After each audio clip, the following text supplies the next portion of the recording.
오래간만이지? 이렇게 또 동영상으로 또 만나게 됐네. 자, 오늘은 8차시야. 여러분들 쭉 배우는 것보다 약간 간격을 두고선 그렇게 수업이 진행될 거야.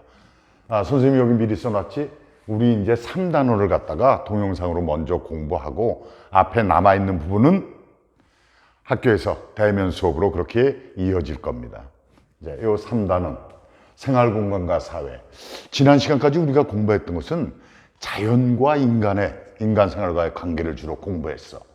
이번에는 이제 인간이 만든 그 공간 속에서 사람들은 어떻게 생활하고 있는가에 초점을 맞춰서 공부할 겁니다. 세 개의 단원으로 되어 있는데 오늘 공부할 것은 산업화, 도시화에 따른 변화에 대해서 공부할 겁니다. 자, 여러분들은 교과서 74쪽을 준비해야 돼요. 교과서 74쪽이다. 자, 한 10초만 줄 거야. 얼른 준비해.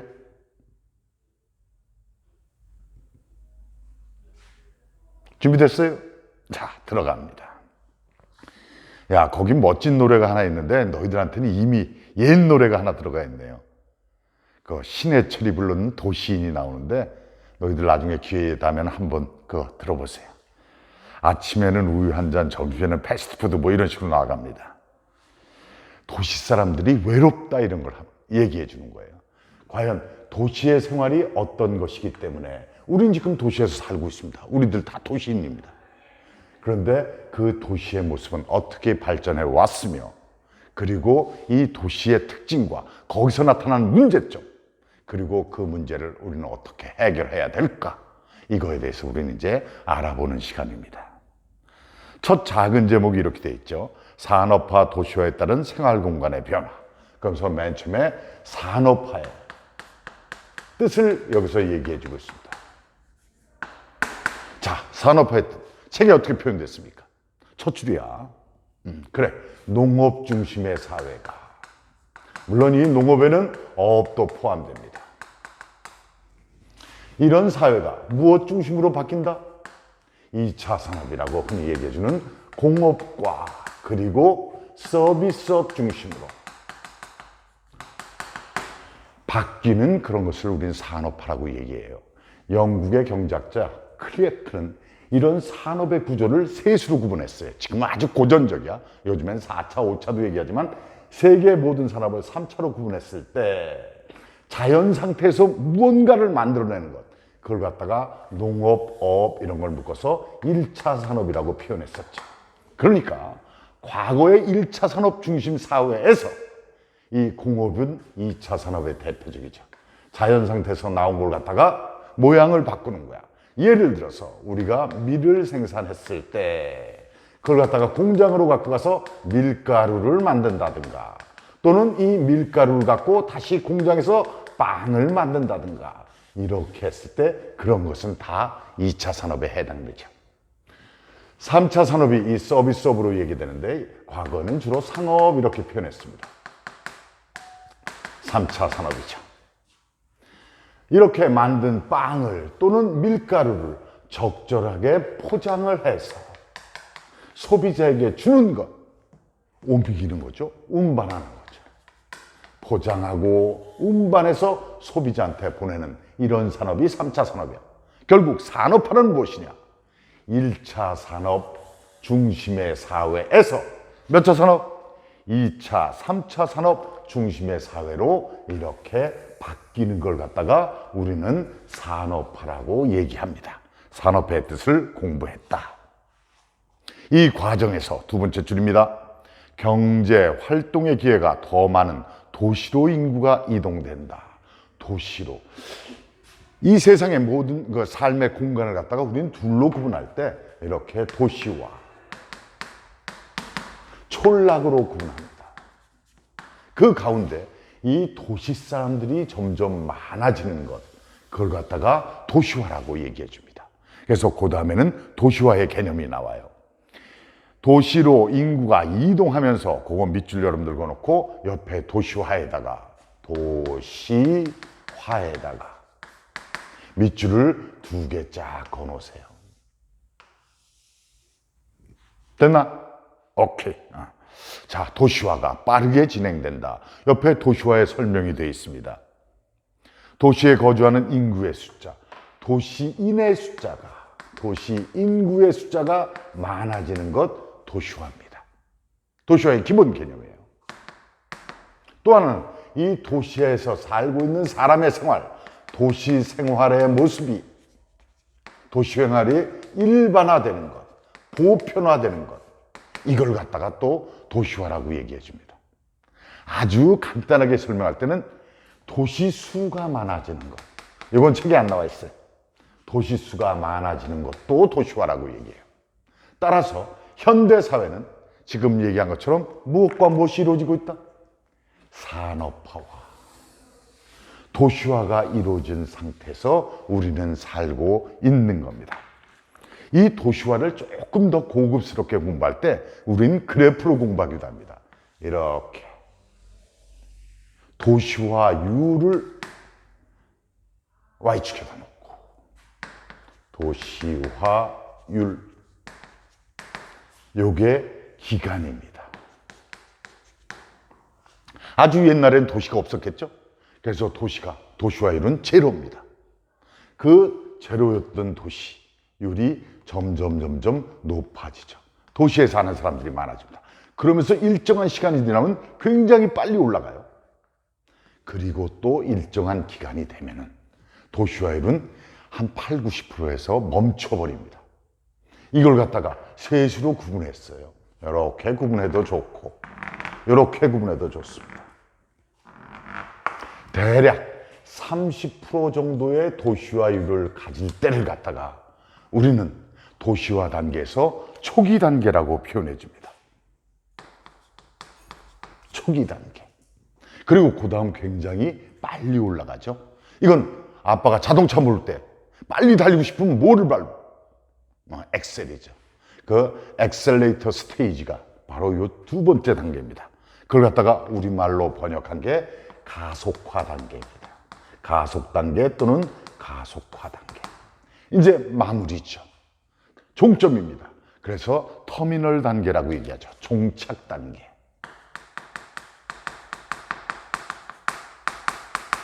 이렇게 세수로 구분하는 게 도시화율 곡선 또는 도시화 곡선이라고 표현해 줍니다. 도시화 곡선이라고 표현해 준다. 물론 최근에는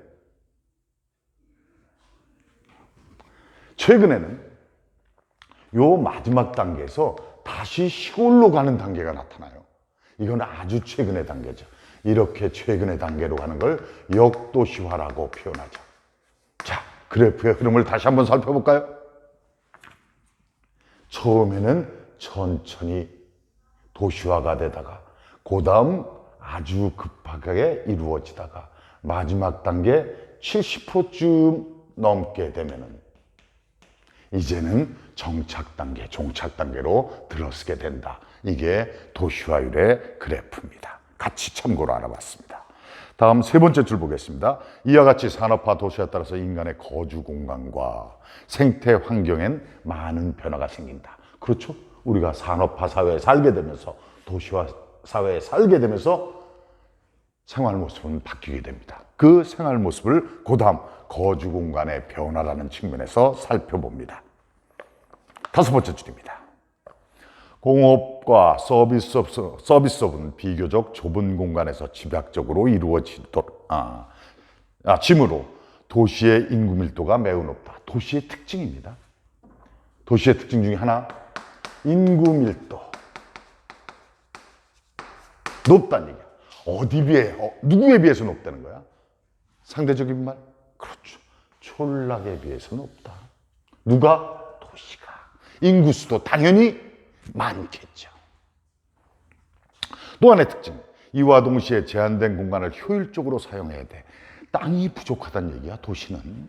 그래서 땅값이 올라갈 수밖에 없겠죠. 땅이 부족한 걸 효율적으로. 야, 내가 무지하게 땅이 넓어. 그럼 내가 5층 집, 10층 집 이런 걸 질 필요가 있을까? 없어요. 불편합니다.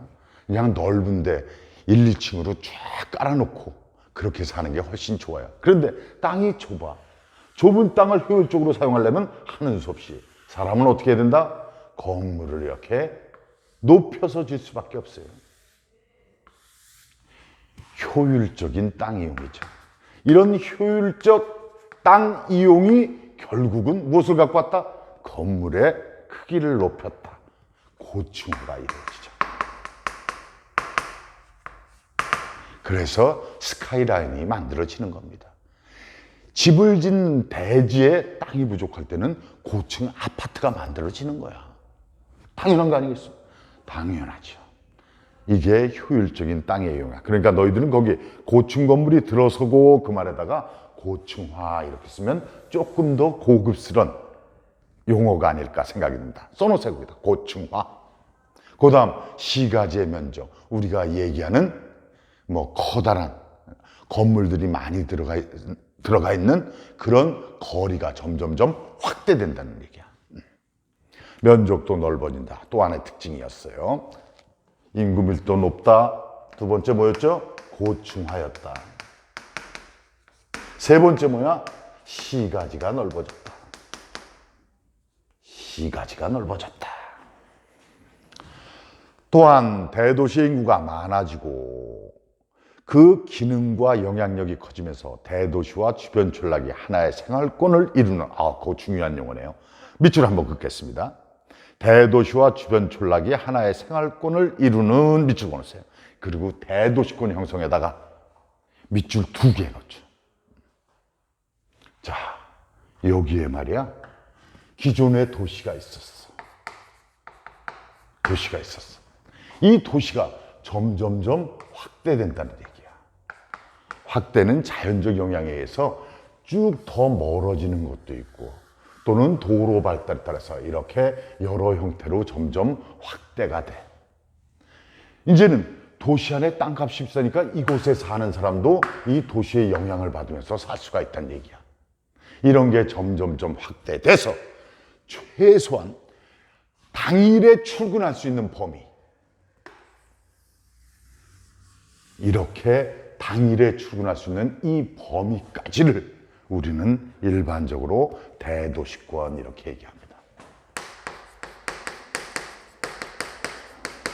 이게 출근권이야. 출근권의 한계야. 일반적으로 도시구조는 요 도시 외곽, 서울의 제일 외곽 지역입니다.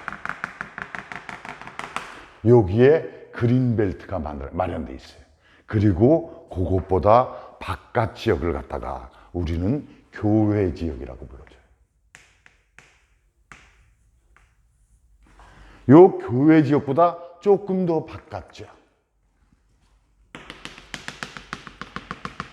조금 더 바깥 지역, 이곳을 대도시 영향권 이렇게 세분해 봅니다. 물론 대도시 영향권을 좀 더 세분할 때는 배후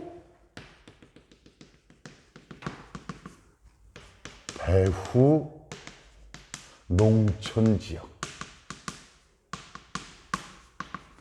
이렇게 세분합니다. 그런데 여러분 책에서는 저 세 개를 뭉뚱그렸죠. 무엇이라고? 대도시와 주변 촌락. 요 세 개를 갖다가 그냥 주변 촌락 이렇게 구분했습니다. 나중에 고3이 돼서 좀 더 자세한 공부를 할 때는 얘네 셋을 구분해. 도시 바깥에 대도시권을 교외지역, 대도시 영향권, 배후 농촌지역 이렇게 구분하기도 합니다. 그러나 지금은 몰라도 좋아.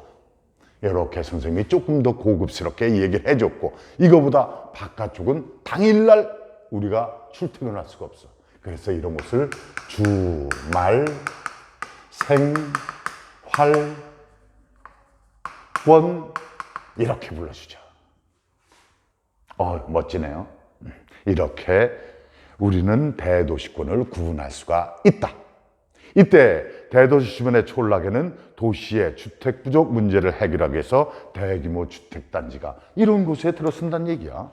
대규모 주택단지가 이런 곳에 들어선다는 얘기죠. 도시 바깥쪽에 이렇게 들어선다는 얘기야. 이런 곳에 들었어요. 그래서 이렇게 별표가 되어 있는 이런 걸 갖다가 요즘에는 신도시 이렇게 불러주죠. 옛날에는 위성도시라는 표현도 꽤 썼어요. 그러나 요즘에는 위성도시라는 표현 덜 쓰고 신도시. 그래서 대단히 아파트 단지가 듬성듬성 나타나게 됩니다. 그런가 하면 공업지역이 형성되기도 한다. 서울의 땅값이 비싸니까 공장이 여기에 버티지 못하는 거야, 도시에. 그러니까 공장도 떠났어요. 어디로? 좀 더 먼 곳으로 이렇게 떠나서 이런 곳에 공업지대가 나타날 수 있다는 얘기입니다. 그래서 여러분들은 거기 대규모 주택단지와 공업지역 형성에도 밑줄 하나 그어놓죠. 그 다음은 생활환경의 변화입니다. 시가지가 점점 넓어지니까 녹지 면적이 감소된다. 당연한 얘기겠죠. 그래서 억지로 녹지 면적을 보호하기 위해서 우리는 공원을 만들기도 하고 이렇게 노력은 하지만 그게 잘 안 돼요. 결국 도시 면적이 콘크리트나 아스팔트로 덮이게 되죠. 흔히 우리가 얘기할 때 인공 포장 면적이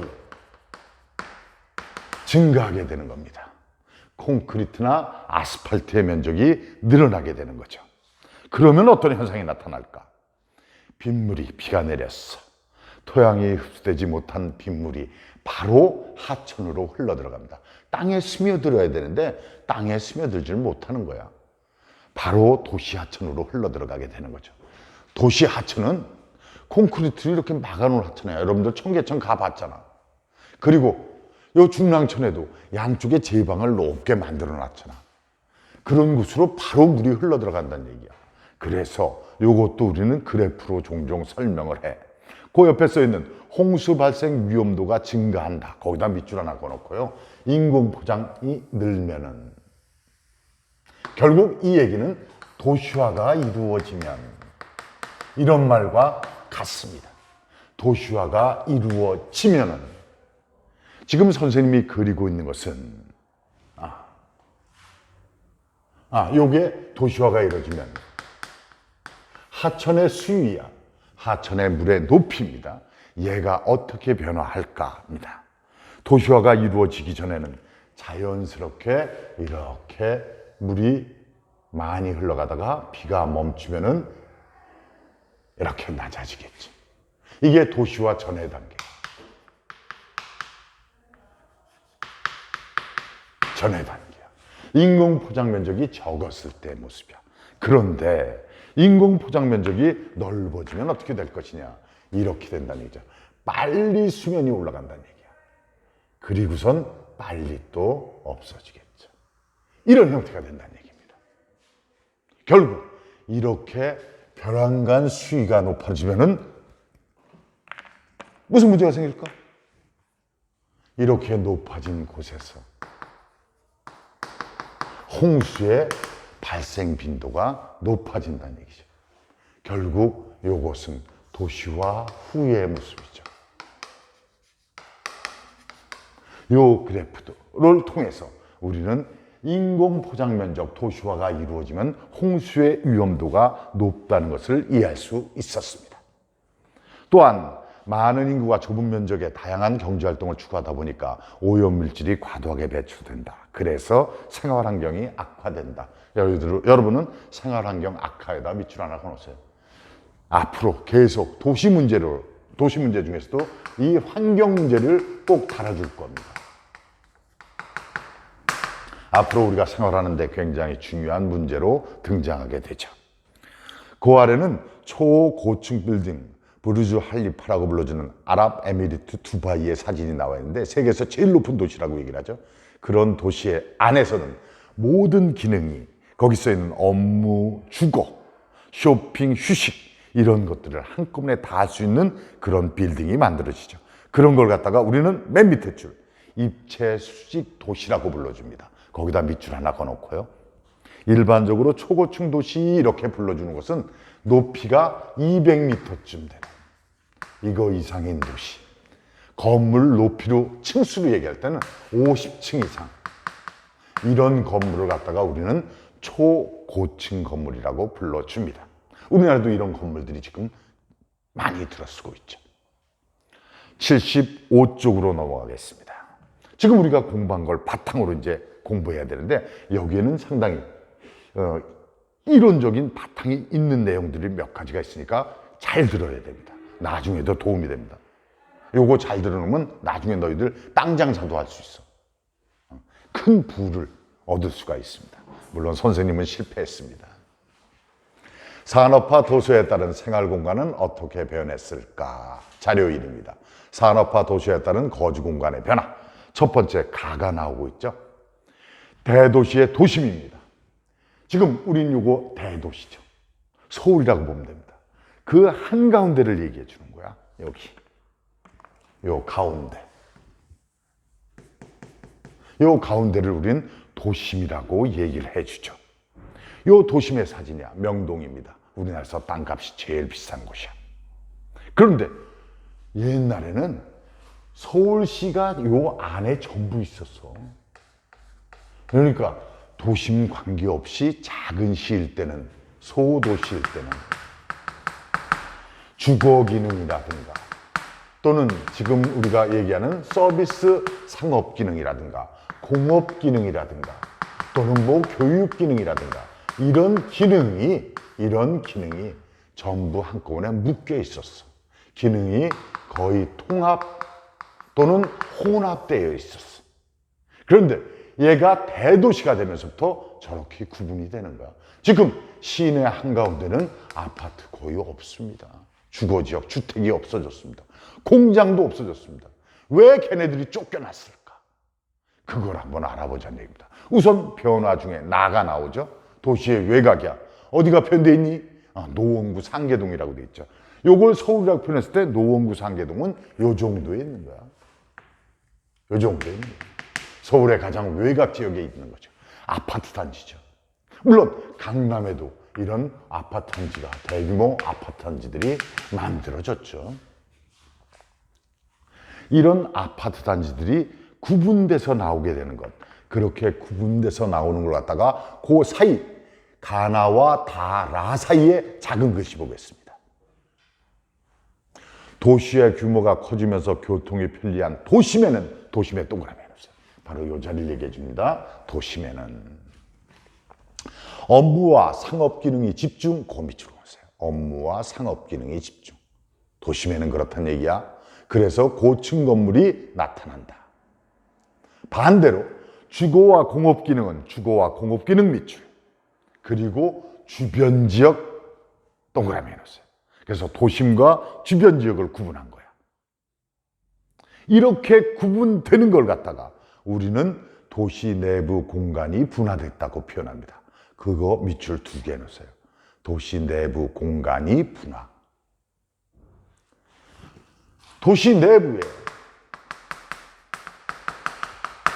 기능이, 지금 기능은 이런 거야. 주거, 상업, 공업, 교육 이런 거야. 기능이 분화되는 중요한 요인이 3가지가 있어. 무엇 때문에 분화되느냐? 거기에 가장 기본이 되는 것이 지대 때문에 그래. 이것도 조금 어려운 말인가? 지대. 땅을 우리가 이용했을 때 거기서 나오는 이익을 지대라고 얘기해. 토지 이용의 대가죠.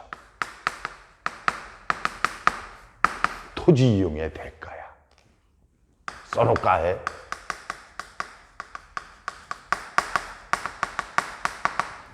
결국 우리가 다른 사람의 집을 빌릴 때에는 집세를 내야 되죠. 그와 똑같은 거야. 따라서 지대가 높은 곳은 사람들이 좋아할까 싫어할까? 좋아하겠죠. 지대가 높은 곳은 사람들이 좋아해. 좋아한다는 얘기는 그 땅을 원하는 사람이 많다는 얘기지. 많다면 집값이 올라가? 땅값이 올라갈까? 내려갈까? 당연히 올라가죠. 요 지대와 같이 생각해 줘야 되는 게 집값입니다. 땅값이야. 요런 것의 흐름 때문에 지역은 분화되는 겁니다.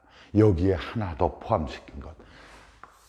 지금 여기 토지 이용의 대가라고 하는데 이런 게 높은 곳은 우리가 쉽게 갈 수 있는 곳일까? 쉽게 못 가는 곳일까? 교통이 편리할까? 불편할까? 그래. 편리한 곳이야. 그곳까지 쉽게 갈 수 있는 정도. 이걸 갖다가 우리는 접근성이라고 얘기해 줍니다. 접근성. 이 세 가지가 도시 내부의 기능을 분화시킵니다. 그러면서 요 분화되는 걸 좀 더 쉽게 이론적으로 공부해 보려고 하는 것이 지대곡선이라는 개념입니다.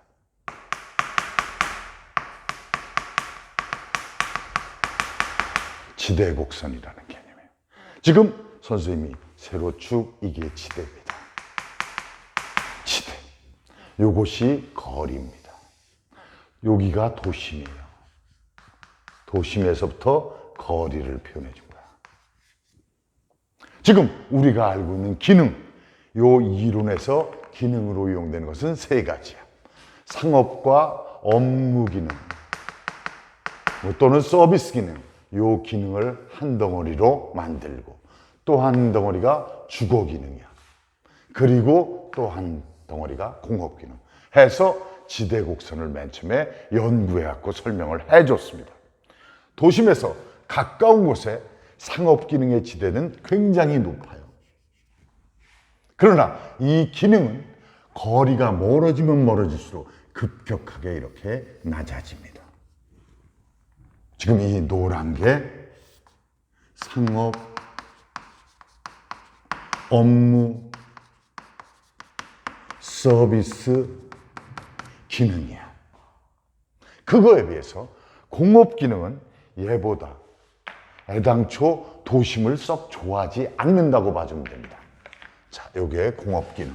그래서 도심에서 공장을 운영하면은 상업, 업무, 서비스를 운영하는 것보다 돈을 적게 번다는 얘기야.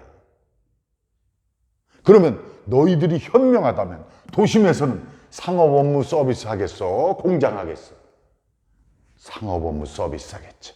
얘는 그러나 외곽으로 가면 갈수록 그 기울기가 조금 더 천천히 낮아집니다.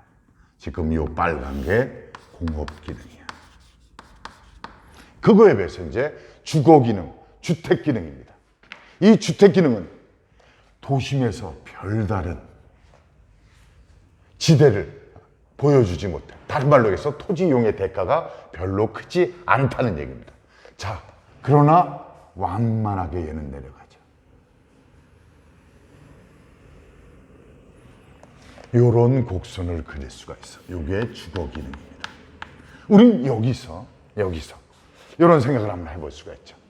여러분이 현명한 사람이라면, 여기서 현명하다는 얘기는 경제적으로 현명하다는 거야. 요 자리쯤에 너희들한테 땅을 줬어. 그러면 너희들은 여기서 무엇을 하겠니? 현명한 사람이라면 경제적으로 여기서 상업 업무를 하면 요만큼의 이익이 생겨. 공장을 하면 요만큼의 이익이 생겨. 요만큼의 이익과 요만큼의 이익이야. 집을 그냥 지어놓고 살면 요만큼의 이득이 생겨. 여러분이 현명하다면 여기서 못하겠어. 그래도 집 짓는다고? 그래, 넌 그렇게 살아, 엄마. 경제적으로 쟤는 현명한 놈이 아니야. 현명한 사람은 여기서는 상업 업무 기능이 지대가 제일 높으니까 이것을 해야 되죠. 그래서 그 경계선을 잡을 수가 있어. 잡아보겠습니다. 여기까지가. 도심에서부터 여기까지가. 누가 제일 높다? 노란색 상업 업무 기능이 높아. 그러니까 도심에서부터 요 공간은 누가 나타나야 된다? 도심의 기능인 상업 업무 기능이 나타나야 된다는 얘기야. 그 다음 요 사이는 빨간 게 제일 높죠. 그렇다면 이 이론대로라면 그 다음 요 사이에서는 무엇이 나타나야 된다? 자, 여기가 제일 높은 여기가 경계네요. 요 사이에서는 무슨 기능이? 공업 기능이 나타나야 된다. 그리고 그 바깥 지역에서는 무슨 기능이? 주거 기능이 나타나야 된다. 이 바깥에는 아무 기능도 없어야 돼. 지금 여기서는 사람 안 살아야 되는 게 기본적인 예의 이론입니다. 이걸 갖다가 우리는 지대곡선이라고 얘기하죠. 이걸 갖고 지금 도심 지역의 지역이 분화되는, 기능이 분화되는 것을 설명할 수 있다는 얘기입니다. 그 다음 이제 다와 라를 보겠어요. 다, 대도시 주변에 촌락에 들어선 아파트 단지, 경기도 김포시를 얘기해 주는데, 아까 얘기한 이 별표들입니다. 무슨 도시? 신도시들을 얘기해 주는 것이고, 도시 바깥이야 이미. 그 다음 대도시 주변 지역의 경기도 안산을 예를 들어줬네요. 무슨 도시? 공업도시. 여기 공업도시 우리 하나 공부했죠? 이런 것들이 나타나게 된다. 그 아래 작은 글씨 설명 봅니다. 서울의 대도시권, 흔히 서울의 대도시권을 우리는 이렇게 표현하죠. 수도권.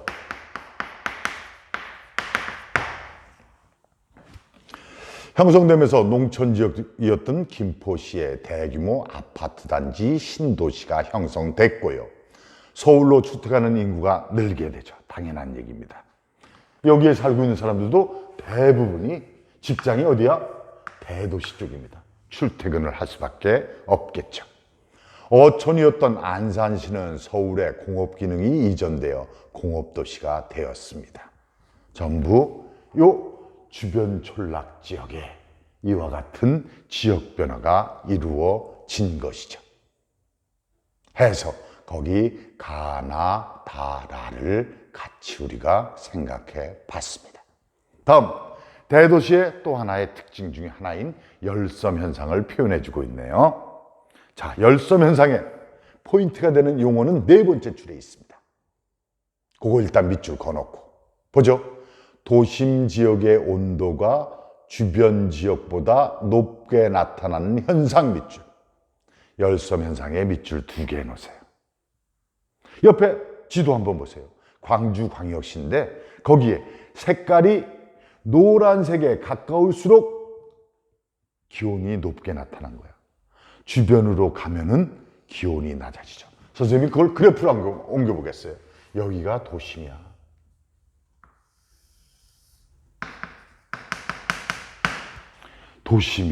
도심의 기온이 주변 지역보다 얘가 기온 그래프야. 물론 이게 기온이 되겠죠. 도심 지역이 기온이 높게 나타나고 외곽 지역이 기온이 낮게 나타나. 이걸 보니까 이렇게 바다 위에 둥둥 떠 있는 섬처럼 보이죠. 그래서 히트 아일랜드, 그걸 우리말로 번역한 게 열섬이에요. 그런데 이런 열섬이 왜 일어날까를 우리는 알아야 돼. 그 아래줄에 잘 써 있네요. 산업화 도시화가 가장 큰 원인이다. 거기다 밑줄 그어놓고요. 구체적 원인이 나오고 있습니다. 산업화 도시화가 되면 첫 번째, 인공열이 많이 발생한다. 사람들이 자동차 많이 끌고 다니죠. 히터 돌리죠. 냉방기 돌리죠. 각종 여러 가지 전자기기들을 이용합니다. 그러다 보니까 인공열이 많이 발생하죠. 사람 자체도 인공열이에요. 그런가 하면 콘크리트 구조물이나 아스팔트 도로가 흙으로 된 땅보다 더 많은 태양열을 흡수한다. 결국 그로 인해서 나타나는 현상이 복사열이 많아진다는 거야.